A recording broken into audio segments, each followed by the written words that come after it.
তারা পাখিটা ভাঙবে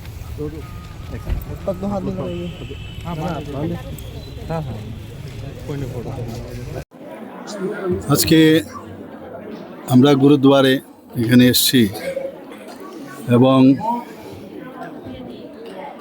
গুরু গোবিন্দ সিংজির যে তৃতীয় এবং চতুর্থ পুত্র, আপনারা সবাই জানি, একটু আগে আমরা এখানে বিস্তারিত আমরা শুনলাম যে সাহাবজাদা যিনি গুরুবারা বাবা জোরাওয়ারা সিং আর বাবা ফতেহ সিং, একজনের বয়স ছিল 9 আরেকজনের বয়স ছিল 6 এবং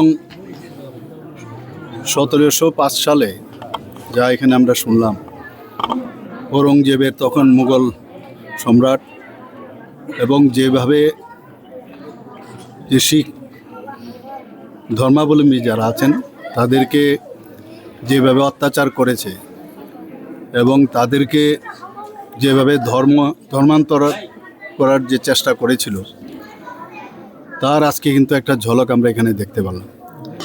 এবং এই অল্প বয়সে এই যে দুই শাহজাদা গুরু গোবিন্দ সিংজির তৃতীয় এবং চতুর্থ পুত্র, মাত্র 9 বছর, আরেকজনের 6 বছর যথাক্রম, এত অত্যাচার করার সত্ত্বেও তারপরও কিন্তু ওনাদের যে ধর্মের প্রতি যে তাদের যে বিশ্বাস, সেটা কিন্তু আমরা দেখতে পেলাম এখানে। এবং কোনো অবস্থায় এত টর্চারের পরেও কিন্তু তারা ইসলাম ধর্মে যে পরিবর্তন করার যে কথা ওনাদের কাছে রেখেছেন এবং অনেক তাদেরকে প্রলোভনও দেওয়া হয়েছিল।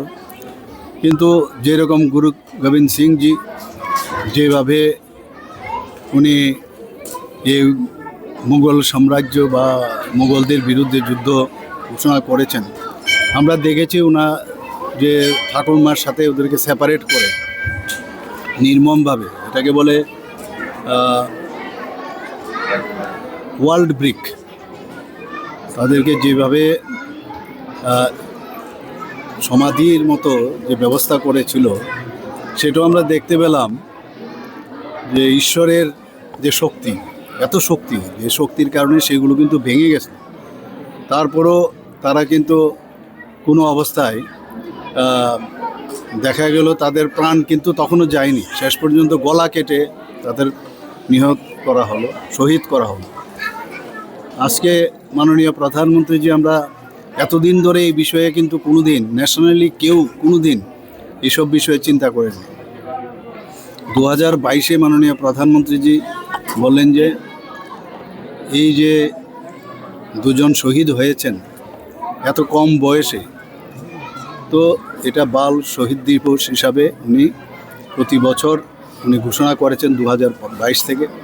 এতে করে আমাদের ভারতবর্ষের যারা ছোট ছোট ইয়ুথ বা ছেলেরা আছেন, মেয়েরা আছেন, তাদের যে একটা আত্মবিশ্বাসের যে বিষয়, যে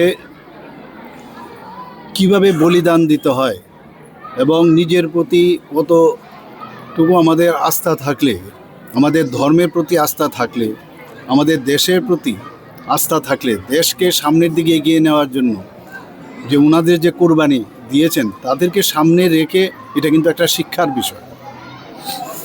আমার মনে হয় যে এতে করে এটা কিন্তু এই বাল দিবস শুধু খালি দেখানোর জন্য বা শোনানোর জন্য, ইতিহাস শোনার জন্য নয়, এই বয়সেও একটা আত্মত্যাগের যে বিষয়, নিজের যে ফেইথ, নিজের ধর্মের প্রতি যে ফেইথ, এবং ধর্ম কিছু না, যার যার ধর্ম যার যার কাছে। এখানে আমরা দেখলাম যে মুসলিম সম্প্রদায়েরও তারাও কিন্তু যেভাবে এই অল্প বয়সে তাদেরকে যেভাবে শহীদ করা হয়েছে, সেটা কিন্তু অনেকে মানেননি। এবং সেখানের যে তৎকালীন সময়ে যে গভর্নর, সেই তাদেরকে যেভাবে মানে মারা হয়েছে, তাদের বিরুদ্ধে তারাও কিন্তু অনেকে তার প্রতিবাদ করেছিল। আজকে আমাদের সারা ভারতবর্ষে আজকের এই বাল দিবস উদযাপন হচ্ছে এবং আমার মনে হয় যে এর থেকে আমাদের শিক্ষা নেওয়া উচিত। বীর বাল দিবস মাননীয় প্রধানমন্ত্রীজি যখন ঘোষণা করেছেন, এবং এতে করে ইন্সপায়ারেশনাল, আমার মনে হয় একটা ইন্সপায়ার সমস্ত ছেলে মেয়েদের মধ্যে, এখন ছোট ছোট ছেলে মেয়েদের আমরা মনে করি ওনাদের ছোট ছেলে কি করবে, কিন্তু প্রপার শিক্ষা যদি দেওয়া যায়, প্রপার যদি এডুকেশন দেওয়া যায়, তার মধ্যেও অনেক কিছু আছে যেটা বড় বড় ব্যক্তিদের মধ্যে এটা থাকে না। এটা ইন্সপাইরেশনাল যে বিষয় আজকে আমরা দেখতে পেলাম। এবং আজকের এই বীর বাল দিবস উপলক্ষে আমি সমস্ত শিখ সম্প্রদায় যারা আছেন তাদেরকে তো আমি অভিনন্দন জানাবই। সমস্ত ত্রিপুরাবাসী তথা ভারতবাসীকে আমি হার্দিক অভিনন্দন, শুভেচ্ছা জানাচ্ছি। এবং আমরা মাননীয় প্রধানমন্ত্রীজি যে এটা সবসময় উনি যেসব চিন্তা ভাবনা করে কথা বলেন, দেশাত্মক বোধের যে ভাবনা চিন্তা এবং নিজের ফেথের উপর বিশ্বাস রাখা, এই কনভার্সনের এগেনস্টে যে রুখে দাঁড়ানো, সেটা কিন্তু এই আজকের দিনে কিন্তু এটা একটা মেসেজ আমার মনে হয় সবাই নেওয়া উচিত। বললাম যে এর জন্য আজকের যে বীর বাল দিবসের মেইন উদ্দেশ্য হচ্ছে এটা, ধর্ম যার যার কাছে, আমার ধর্ম আমার কাছে, কিন্তু আমাকে জোর করে বা নানা রকম প্রলোভন দেখিয়ে অন্য ধর্মান্তর করা, এটা কিন্তু অন্যায়। এবং আমরা দেখতে পাচ্ছি বিভিন্ন জায়গায় সেটা হচ্ছে। আজকে আমরা যখন পাকিস্তান হয়েছে বা কাশ্মীরেও আমরা এই জিনিসগুলো এখানে একটু খানিকটা কিন্তু এই বিষয়ে বলা হয়েছে যে কাশ্মীরি পণ্ডিত যারা, তাদের উপর কি টর্চার হয়েছে। আজকে দেশভাগের আগে ছিল একরকম, দেশভাগের পর আজকে ইস্ট পাকিস্তান হলো, পরবর্তী সময়ে বাংলাদেশ হলো, এবং ওয়েস্ট পাকিস্তান, সেখানেও যে পরিমাণে আজকে হিন্দু, শিখ বা অন্যান্য সম্প্রদায়ের, মাইনরিটি সম্প্রদায়ের ওখানে ছিল, তাদের কিন্তু এখন অনেক পপুলেশন কমে গেছে। তার সম্পর্কে আমরা সবাই জানি, এগুলো বিশদ আলোচনা হয়, বিভিন্ন আর্টিকেল নিউজ পেপারে আসে।